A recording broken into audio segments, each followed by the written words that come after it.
For all of us in Hawaii, it's still a day of work to pay the tremendous tax burden that we have.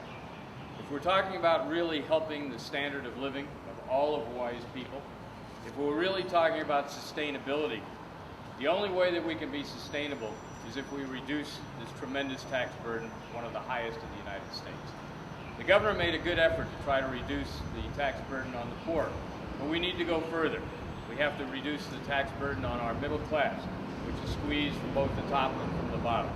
We need genuine tax relief, not just talk. And we also have to oppose any additional new tax increases because the people of this state can't afford them. We need to expand the general excise tax food credit for all food, for all people, because along with energy and housing costs, food costs keep rising and they affect each and every one of us.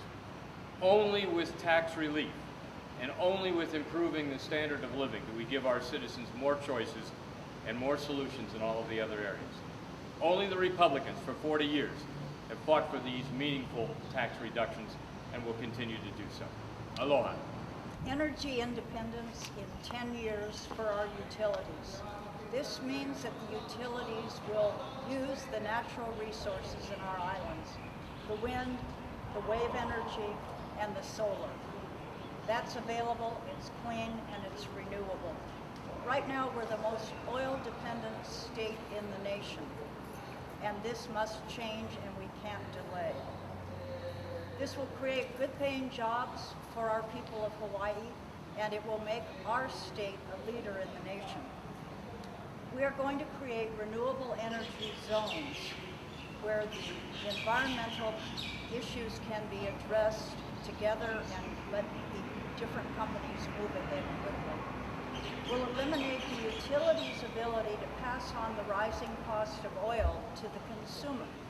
Right now on Oahu, your bill is 1/3 higher because of the rising cost of oil, and we, the people of Hawaii, are paying for that. This has to stop. We will also increase tax incentives for wind, solar, and ocean resources, and will allow energy co-ops to operate and share their energy among each other. This will be particularly good on the neighbor islands in the agricultural areas. So we can become a leader, we can be energy independent for our utilities within 10 years, and we have the dedication and the commitment to make this happen. I was just wondering, you said something about you don't want to tie our energy prices to oil price increases. Is that what you said? Actually, what I'm saying is that the utilities are the most oil dependent of any utilities in the nation. Coupled with that, that means that we pay the highest utility prices of anyone in the nation. And our consumers, if we can stop allowing the utilities, which I believe we can, we stop the utilities from passing on the increased cost of oil to the consumers right off the bat. You take 1/3 off of your utility bill. So our consumers will keep that money in their pocket.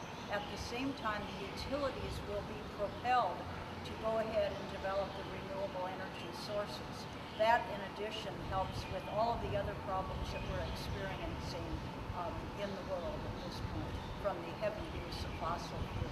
Have you seen any other state do this? I was just curious if you studied other states. I know that some other states are ahead of us with their moving toward renewable energy. Hawaii shouldn't lag because we have the best sources in the nation. When you see Germany having a solar roof initiative and really moving strongly ahead with that, and you look at Germany's climate and then you look at Hawaii's, I mean, it's a no-brainer. The utilities should have been doing this a long time ago. Because they haven't, our bills are going to push them into renewable energy for the utilities 100% within 10 years.